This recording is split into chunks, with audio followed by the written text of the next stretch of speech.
Our speaker tonight is a chapter member, Jay Hunt. Jay, I met, I think when he first joined Vintage Wings as a volunteer. Very interesting aviation background. He's been interested in aviation and flying airplanes most of his life. As a teenager, he served 4 years in the RCAF Reserve as a fighter control operator. On learning that his vision didn't meet the Air Force requirements, he decided to, for a fighter pilot, he decided to get a private pilot's license. And within a few years was heavily involved in competition aerobatics, becoming the first Canadian to compete in the World Aerobatic Championships in Kiev, Russia, 1976. Very interesting time to be there, I'll bet. He designed and built the first all-Canadian aerobatic airplane, the Super Acro Zenith, and was a founding member and past president of Aerobatics Canada. He was instrumental in developing the standards for Transport Canada's aerobatic instructors rating. Taught aerobatics here at Rockcliffe Flying Club. Since given up flying, and like many of us here, continues to pursue his passion for aviation by volunteering, initially at Vintage Wings and now here with the Aviation Museum. So, Jay, the floor is yours. Thank you very much, Don. Good evening, everybody. It's a pleasure to be back here with you again. It's been several years since I've been here. This time I've got a different kind of a story. This one involves an injustice done to a Canadian RCAF officer during World War II that's gone unrecognized for all those years since. One that involved international politics, professional jealousies, and even personal vendettas. It's a story that's needed to have been told for a long time. Fowler Gobet was a member of the Ottawa CHS chapter for a number of years. Perhaps some of you here knew him personally. If there's anybody that did, show your hand. I'd be interested to know. You could add some stories maybe to what I have to say. I never did get a chance to know him, but I certainly became very familiar with his story. It all began with a gun sight. 6 years ago, when I was volunteering for Vintage Wings as a tour guide, a man and a woman came in and they had with them this gun sight, and they wanted to donate it to Vintage Wings. So I looked at it, and they said it had come out of, well, it was, the girl was the daughter, and the man was the son-in-law of Fowler Gobet, and they said that this came out of his airplane, an airplane where he became the first RCAF officer to shoot down an enemy aircraft in World War II. And on the gun sight was inscribed BF-110, 25th of May, 1940, FG. And scratched in with a pen or something. And so I was fascinated by this and thought, well, first of all, I wonder if it's real. And I spent some time authenticating it for Vintage Wings, and turned out I'm 99% sure that it is authentic as described. And then I got into looking into Fowler Gobet's life, and I discovered that he had a 26-year career with the RCAF beginning back in 1929 that had been without any flaws, with the exception of one 10-day period during World War II, which was quite a fascinating period. But I found it odd. How can somebody have such a distinguished career, end up as a wing commander in the RCAF, and have this one black mark against him? What's wrong with this picture? And so I decided to dig into it a little more and find out what had really happened. I had known of Fowler Gobet because of my interest in aerobatics, because he was a member of the RCAF Siskins, the first aerobatic team formed in Canada by the RCAF. And I had read about him in Dan Dempsey's book, A Tradition of Excellence, which if you haven't seen it, I highly recommend. It's an excellent book. It's an easy read, and it's a very thorough reference document for anything aerobatic in Canada. As I explored the story further, I couldn't understand why this black mark was there. You'd think there would be some evidence of some problems before and after this. Well, in fact, there were, but they were relatively minor, and we'll talk about them. Because, where am I here? I don't want to get ahead of myself, yeah. He became the first commanding officer of the 242 RAF squadron in England during World War II.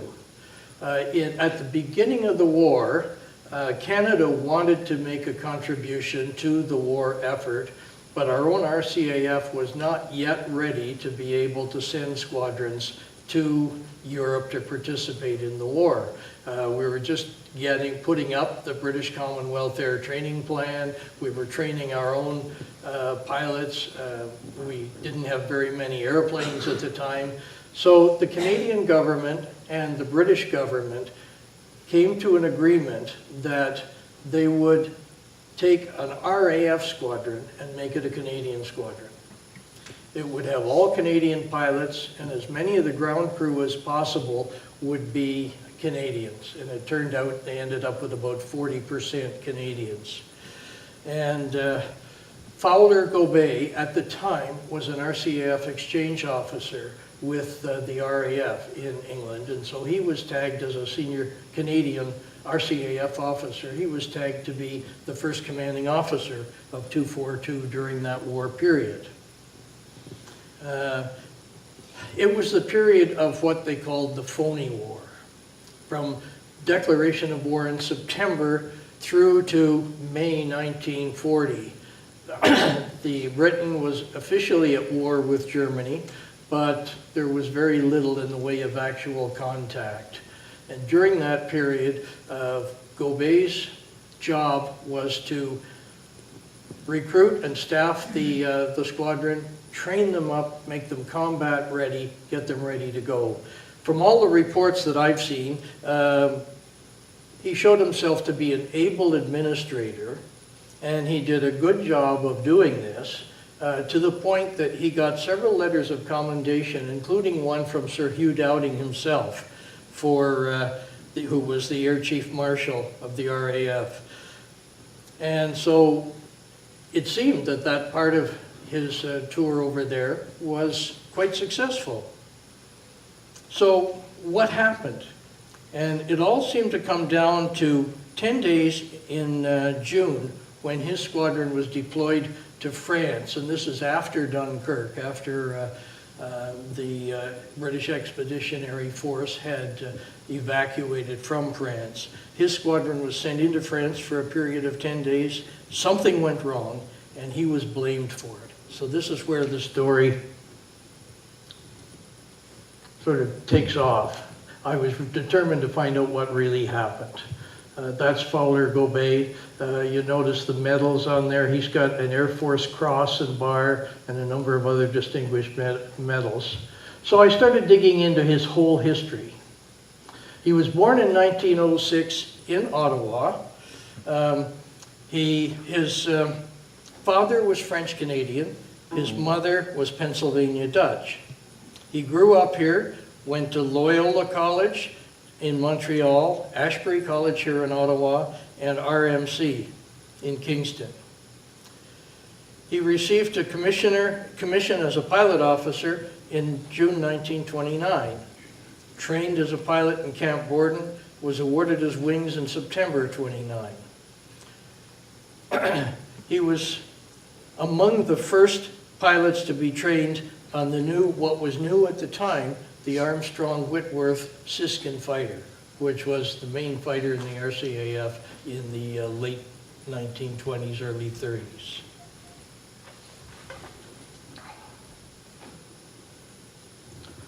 So he became one of the first pilots to fly the Siskin, and then became a member of the first aerobatic team formed in Canada, which was formed in September in 1929, and these are Siskin aircraft. He became one of the initial members in 1929 and flew with the Siskins for the full 3 years of their performance careers.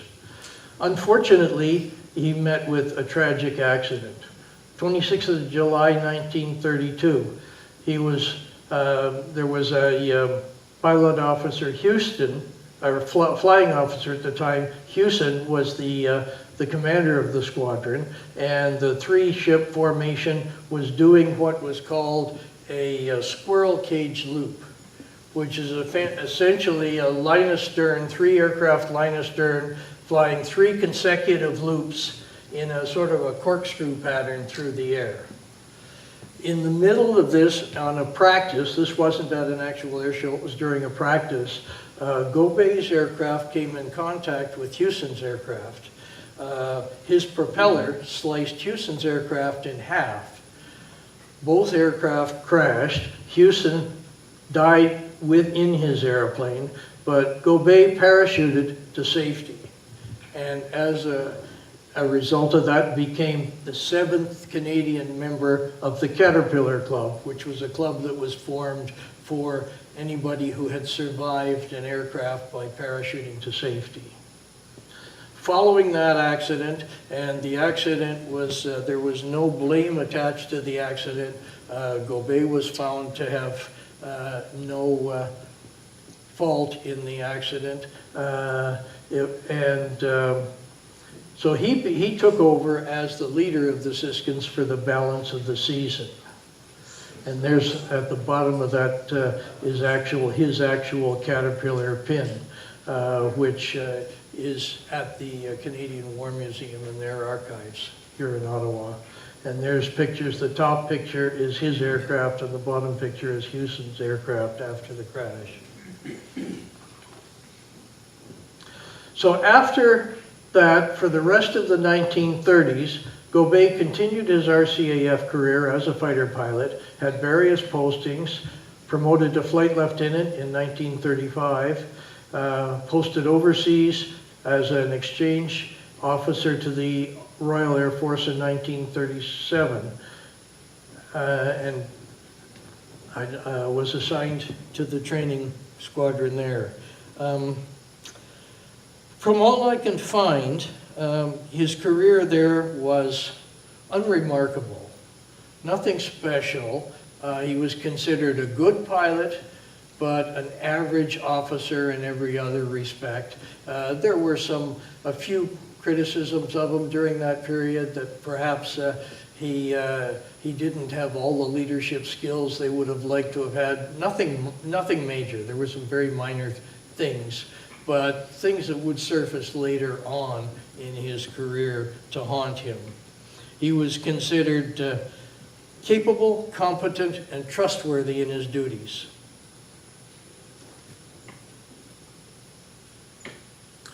As World War II began, the Canadian government wanted a uniquely Canadian fighter squadron in Europe. Because they couldn't send their own, 242 Squadron was reactivated as a Canadian fighter squadron at Church Fenton in England, and Fowler Gobet was named its first commanding officer.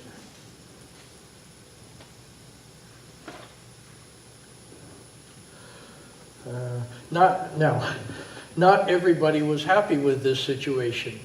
The Royal Air Force Command, and I should talk a little bit background here. In the 1930s, the Royal Air Force drew its pilots mostly from upper-class families, the sons of upper-class families that had gone to the right schools like Eton, and they went into the Royal Air Force and basically treated it as a private adventure club.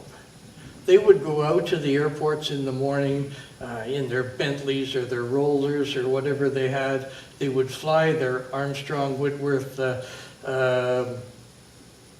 or Gloucester Gladiator aircraft, or the Hawker Fury aircraft that were the mainline fighters of the mid-1930s. They'd come back afterwards and they'd socialize in the bar, telling their stories, and it was like a great adventure for them. But they had the typical upper-class British attitudes. And although as the war approached, many Canadians went over to Europe and joined the RAF as pilots, and were known as CANRAFs, which I know you've heard about many times. And they were accepted, but they were always viewed as a little bit less than the good old British boys. So they were looked down on a little bit. They were not given the plum positions. Maybe they got lesser jobs to do and so on. But the RAF was happy to have them to fill out their ranks, and they served well, certainly, in the RAF. But that sentiment sort of persisted. And when you go on to the beginning of World War II, the senior officers in RAF command had all come from that background. And so they still had that same prejudice, although they did their best to keep it under wraps. It was still there. And so when the Canadian Squadron was formed, it was a political decision, and they were happy, the governments were happy with that, but the RAF senior officers thought, well, why did we really need this? Things were going well the way they were with the CANRAFs. We don't really think this is a good idea, and we especially don't think it's a good idea to put a Canadian RCAF officer in command instead of one of our own. So that sentiment into the squadron existed right from the very beginning, and it influenced a lot of the events that went on after that. Wrong button. Now, Gobet himself was a proud Canadian. He took his job very, very seriously, did his best for his Canadian squadron and the members in it. His first task, as I said, was to populate the squadron with Canadians. And he drew on these CANRAF pilots to fill out the squadron and as many Canadian ground crew as he could get.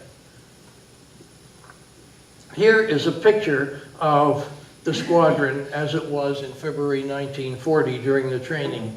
Some interesting people to take note of here. There is Squadron Leader Gobet there. Behind is Willie McKnight, who's very well known as a Canadian ace. And over here to the right is Stan Turner. Stan Turner was one of the pilots in the squadron that we'll hear more about later in this story.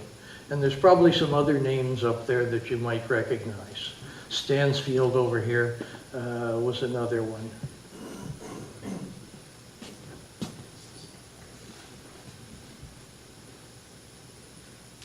So as a commanding officer, Gobet did a very, very good job.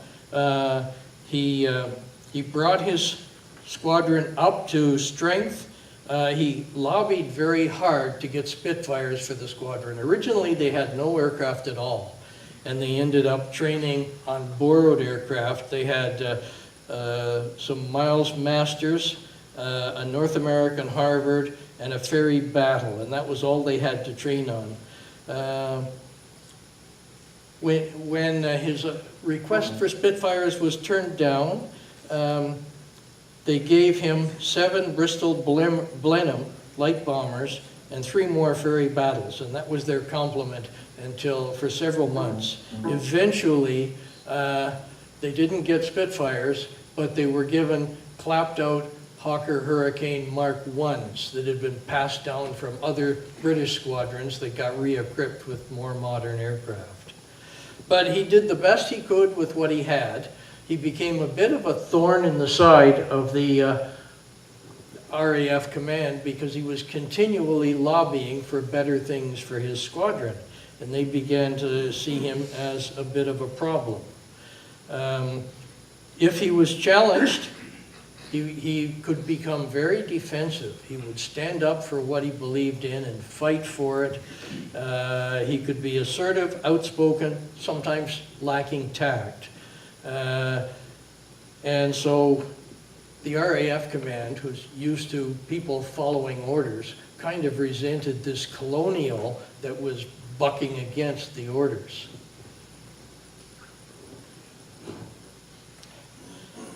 So January 1940 is when they got their Hawker Hurricanes, and they soon had 12 of them in the squadron to train on, and from 10th of January until March 25th, they trained and prepared for combat, and they entered their first operational combat sorties on the 25th of March. So I'll come back to what I said earlier, the British Old Boys. And this came from Fowler Gobet himself in reports that he had made to his daughter, that he often felt that his squadron was being assigned jobs that the RAF command deemed too dangerous for their own boys to take on. And so he objected to that, of course, and he would do things to avoid bad situations if he could.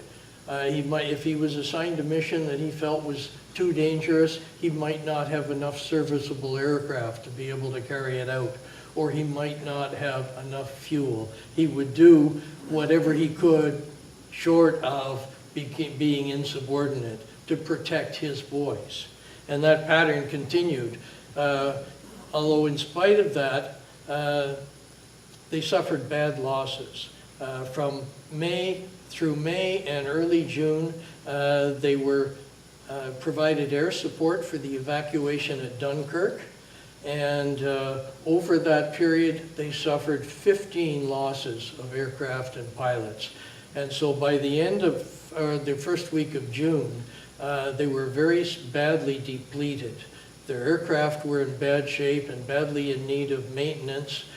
He had been promised some time down to get his squadron back up to fighting strength again, but that wasn't to happen. What happened was, on the 8th of June, his squadron was ordered to cross over into France and be based in what was now occupied France to provide support for the remaining British forces that were still being evacuated. He thought this was a suicide mission. He resisted the orders for as long as he possibly could. But finally, on the 8th of June, he had to submit to that order, and they went over to France.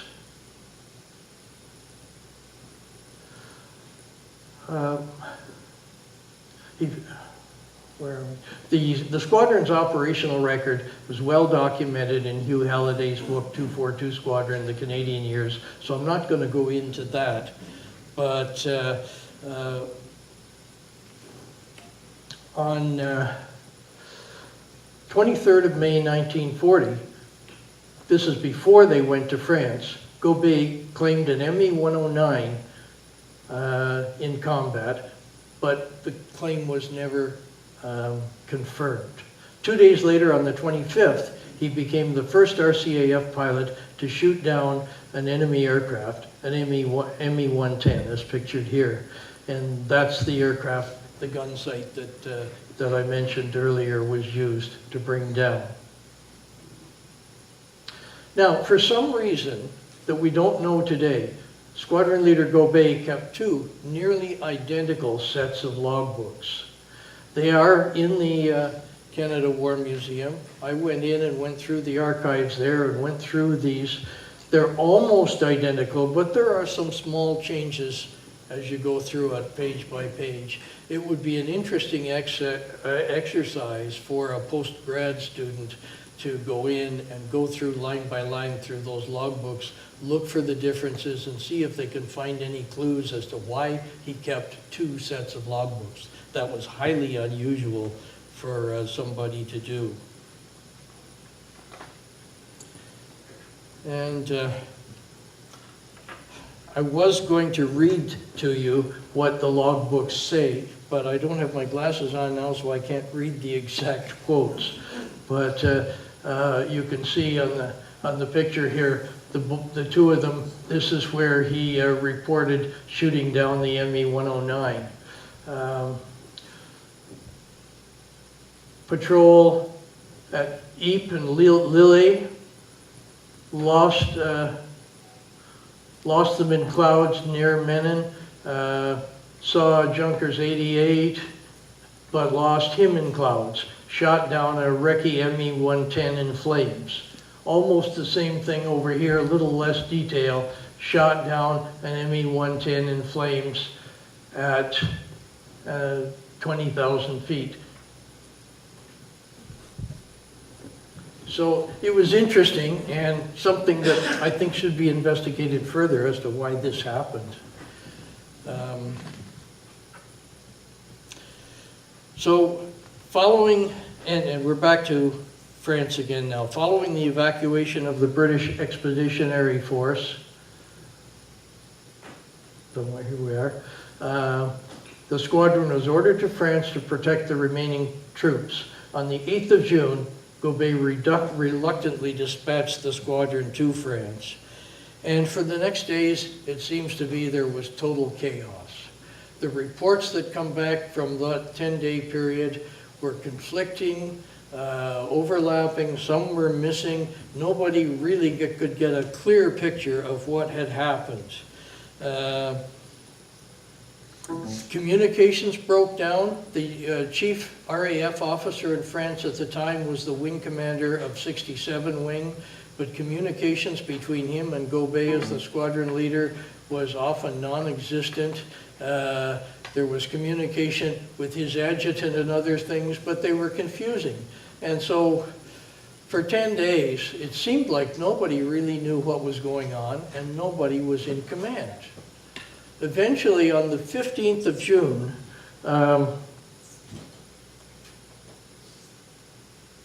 somebody ordered the ground crew evacuated back to England. And they just packed up and left. They left the pilots behind with their airplanes and they were gone. Nobody knew where they were. The pilots were ordered back to England, but they were left to find fuel for their airplanes and fuel them themselves. And they had to start the airplanes themselves and they had to make their way back to England without any support.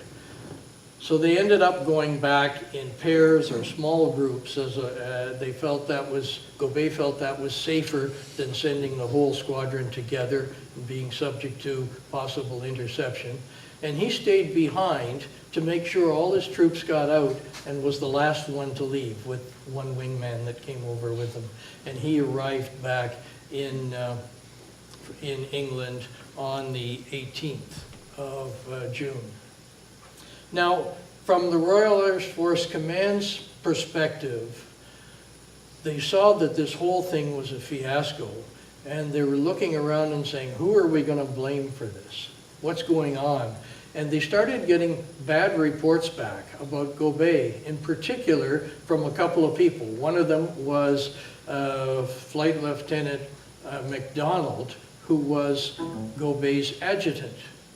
And he sent in a very scathing report about Gobet's actions during that 10-day period. And it was supported by another report by that pilot, flying officer Stan Turner, who for some reason seemed to have a hate on for Gobet that nobody seems to know today why. But those two pilots' reports supported a very bad impression in RAF senior command of Gobet.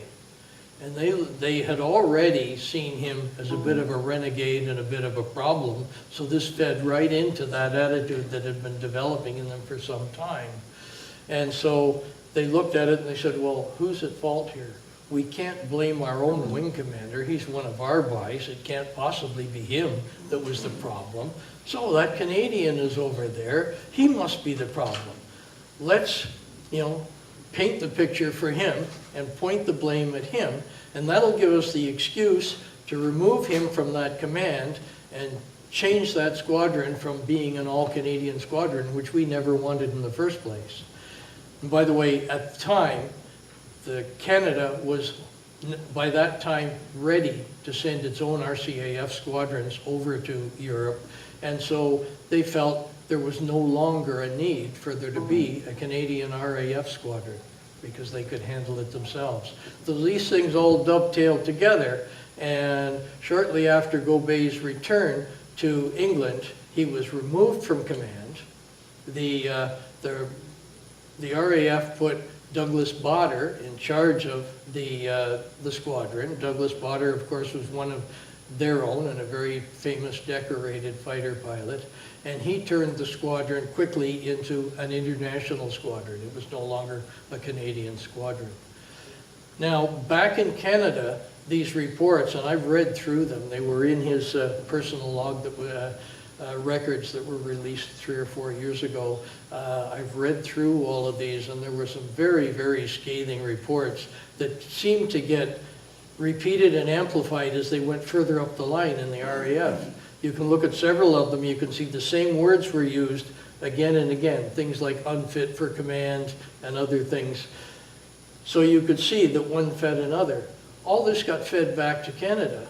And from the Canadian perspective, getting these reports, they began to feel that Gobet was a problem, an embarrassment to the country.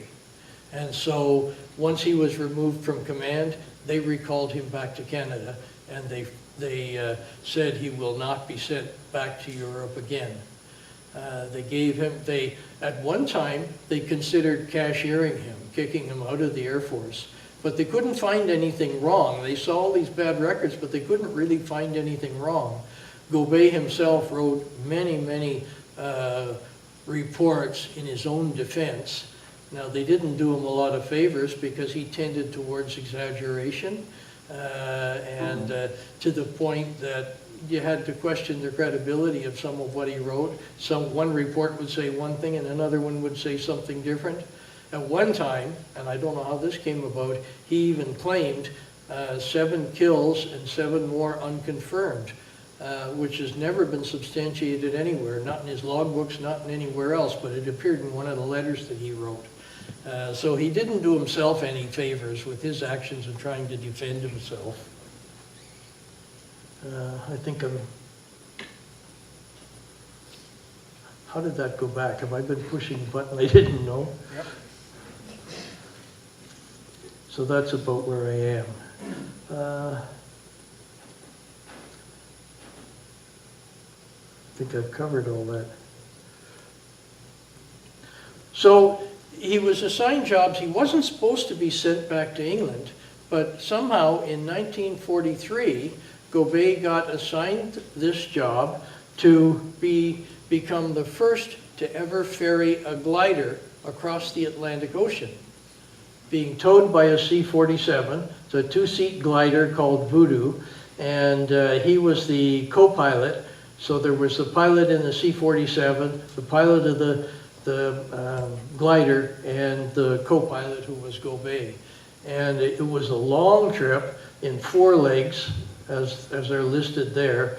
And you imagine you're at the end of a long rope attached to a C-47, and you have to constantly fight to keep your airplane in position behind the C-47.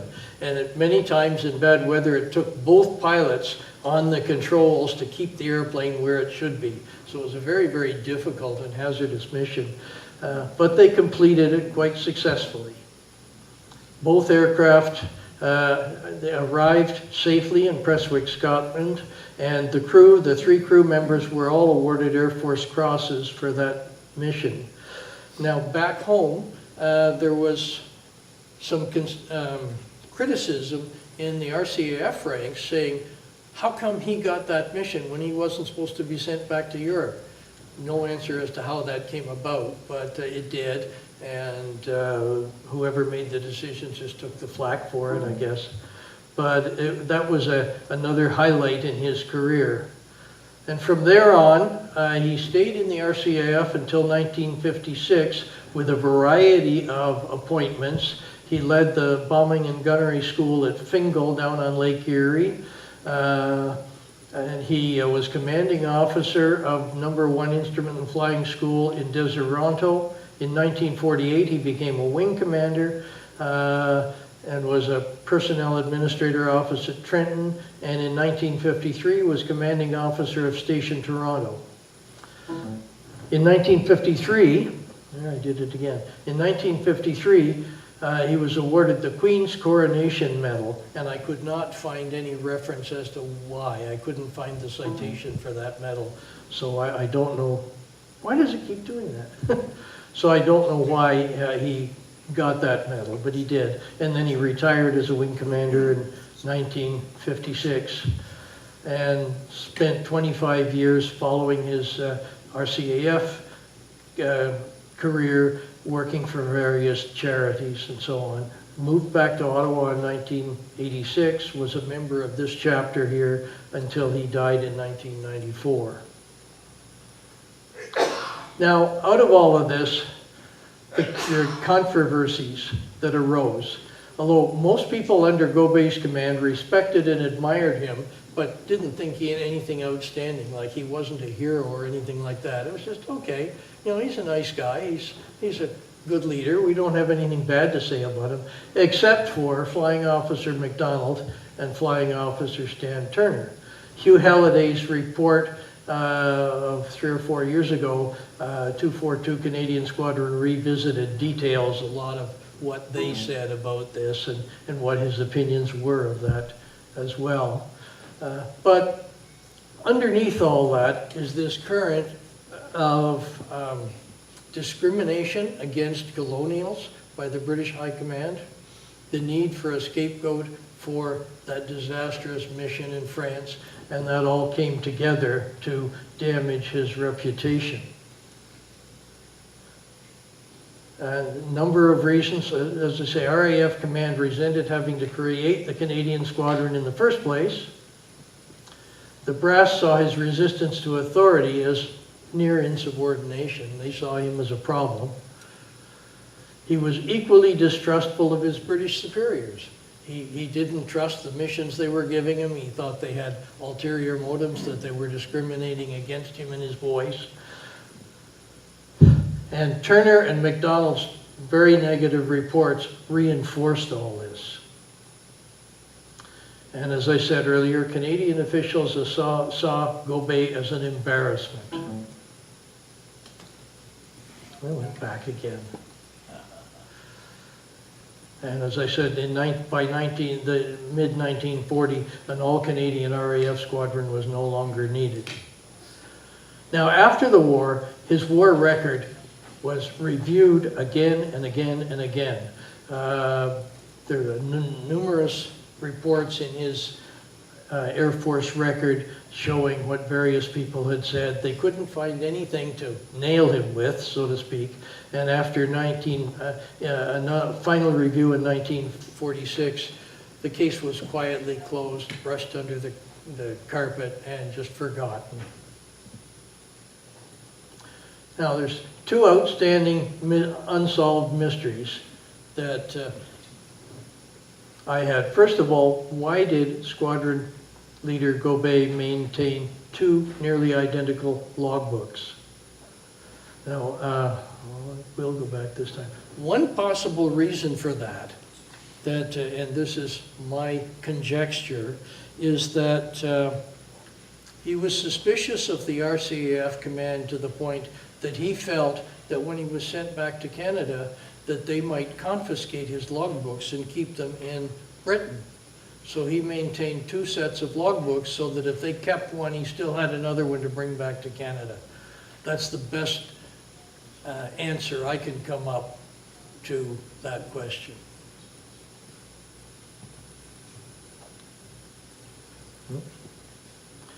The other one is, how did Gobey come to retain the gun sight? It's not usual for people to be able to carry that kind of kit back and bring it back with them.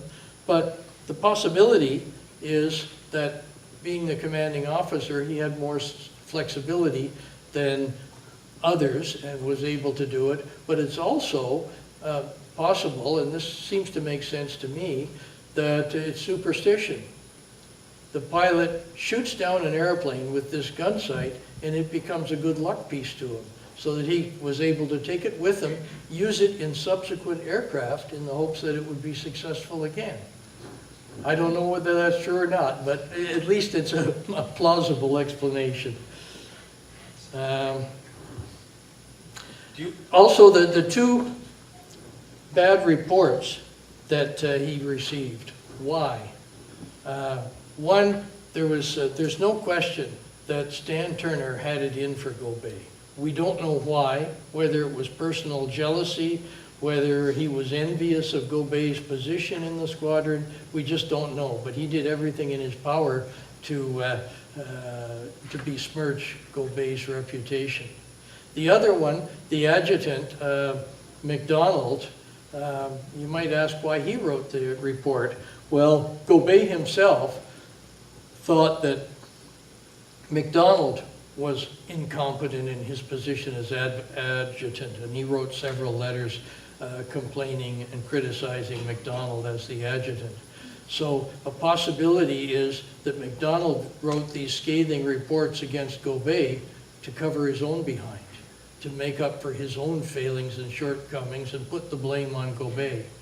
And from some of the reports that came from France, it sounds like MacDonald did a number of things or didn't do a number of things that he should have as adjutant do, and that maybe he was covering for himself and trying to point the blame elsewhere. Again, that's conjecture on my part, but I think there's an argument to be made for it. Unfortunately, none of these things could I find any written record to support. There's an awful lot of the Caine Mutiny story that fits Gobet. 242 Squadron, you haven't mentioned the two flight lieutenants, Miller and Sullivan. Sullivan was the first member of 242 Squadron to be killed in action when the four guys were McKnight, Turner, Sullivan, and I think it's Medore, were transferred to 607 Squadron on the 12th or 13th of May, and then moved over to 615. Sullivan was killed. Miller, when they went back to France on the 8th of June, Miller had a nervous breakdown. So Gobet should have had support from the two flight lieutenants, and neither of them were able to offer any support to the commanding officer. Yeah. As you say, MacDonald was looking out for MacDonald. MacDonald was an MP, a member of Parliament, a sitting member of Parliament for the Conservative Party. And he had a sense of entitlement that goes along with what you've come to expect from many members of Parliament. Anyway, MacDonald could not have reported many of the things that he said Gobet did, because MacDonald was with the ground crews who were making their way back out of Nantes or one of the Brittany ports there. He could not have made those reports. That's all BS. Yeah. But unfortunately, it led the RAF command to conclude three things. Number one, that he was unfit for command. Number two, that he was a coward. And number three, that he was an alcoholic. Well, from my records, I found that Gobet rarely had a drink in his life. And if anybody had a lot to drink, it was MacDonald, because he had the nickname Boozy. Yeah. But but the RAF command believed all these, supported by these reports, and that's part of what led to him being relieved of command. There was one positive, nearly positive report that came through, and that was from Willie McKnight. He wrote a report, and the one thing he categorically said in his report was that Fowler Gobet was not yellow, and he'd been accused of being a coward because of his resistance to these so-called perceived suicide missions. But he said he didn't have strong positive things to do about it, but he basically said he was a good man and, you know, an average leader, but he was not yellow. That was the strongest support that came to him from anybody in his squadron, unfortunately.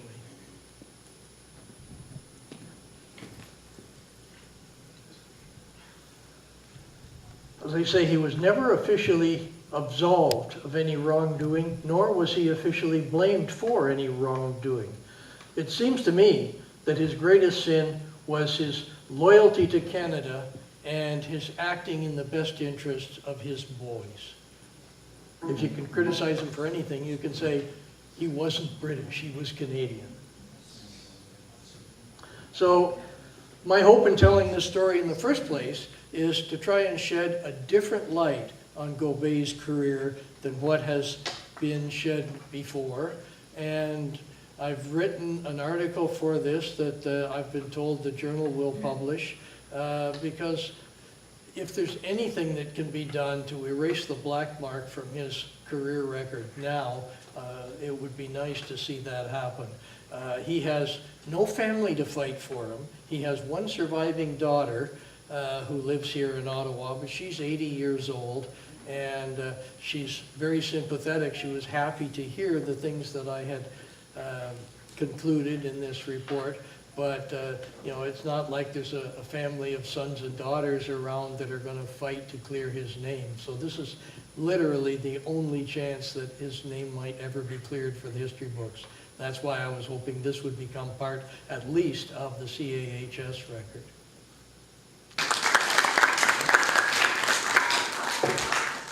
Thank you very much, Jay. Very good way to close out the year with another good presentation. Thank you again, Don. Thank you, Glenn, for reporting everything.